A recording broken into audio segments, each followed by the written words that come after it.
মাত্র 30 টাকায় পেয়ে যাচ্ছেন এরকম এক বাটি বিকেলের নাস্তা। আসসালামু আলাইকুম, আমি মাসুম। আজকে আমি চলে গেছিলাম নতুন একটা জায়গায় যেখানে সকল ধরনের মুড়ি মাখা পাওয়া যায়। আমি রাজশাহী বিভাগের ছেলে, তাই আমি আপনাদের নতুন নতুন খাবারের সন্ধান দিয়ে থাকি।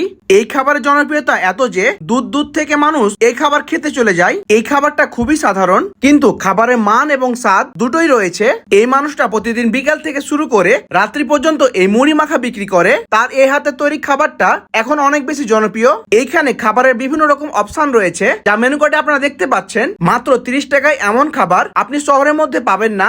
এই খাবার তৈরি করতে 5 থেকে 6 রকমের মশলা ইউজ করা হয়। গরম গরম ধোয়া ওঠা এবং চারপাশে ছড়িয়ে পড়ছে দারুণ সুগন্ধ।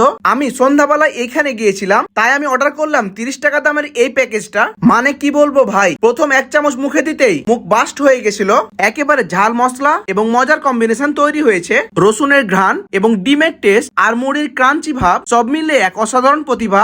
বিশ্বাস করেন, এরকম 2 থেকে 3 বাটি আপনি অনায়াসে খেয়ে নিতে পারবেন। প্রতিটি চামচে এক এক রকম মজা এবং এক এক রকম স্বাদ। খাবারের ঝালটা ঠিক মতো ব্যালেন্স করা হয়েছিল। এমন জায়গায় বসে খাওয়ার একটা আলাদা মজা রয়েছে, যা আপনি শহরে পাবেন না। এই দোকানদার ভাই বলল, অনেক দূর থেকে মানুষ এই খাবার খাওয়ার জন্য আসে। শহর ছেড়ে একটু ঘুরতে মন চাইলে চলে আসতে পারেন এই খাবার খেতে। আর এইটার এক্সাক্ট লোকেশন হচ্ছে মোহনপুর পানের হাট, বউবাজার। ধন্যবাদ সকলকে। এই ছিল আজকের ভিডিও। আল্লাহ হাফিজ।